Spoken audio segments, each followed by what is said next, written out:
Hello, so for today's topic is ano ang kaibahan ng multi-track session versus a two-track beat mixing. So let's get started. So I'm inside my Pro Tools session nga pala. First, let's talk about multi-track mixing. So ano nga ba ito? Ito ay mga individual tracks ng isang beat.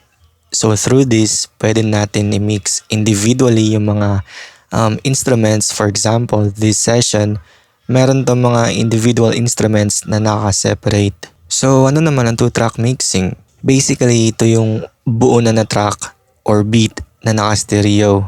Meron itong left and right channels pero naka-merge na sila into one. Ito naman ay kadalasan or majority na ginagawa ng mga local indie artists or sa mga producers.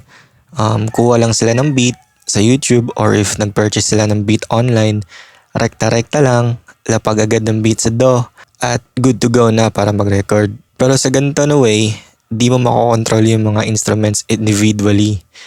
Kung gusto mo palakasin yung 808 or yung kick mo, di mo yun magagawa kasi naka 2-track ka lang. Okay, balik tayo dito sa multi-track session.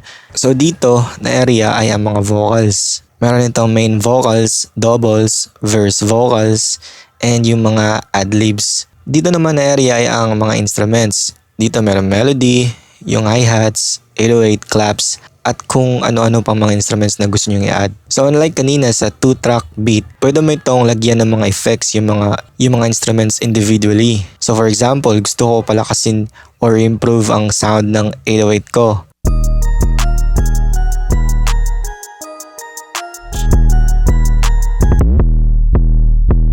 So pwede ko i-solo and lagyan ng plug-in.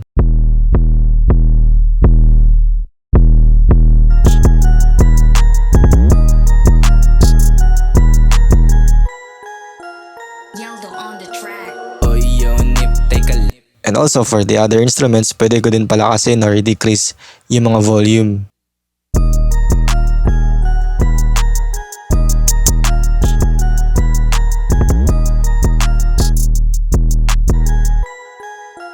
Yeldo on the track. Oy yo nip, teka lang. Bumangon ka dyan, ba't di ka gumalaw? Bumangon ka dyan, ka bumangon. Hala, sige, pababayaan mo na lang bang ganito? Oy yo nip, teka lang. Bumangon ka dyan, ba't di ka gumalaw? Bumangon ka dyan, ba't di ka bumangon?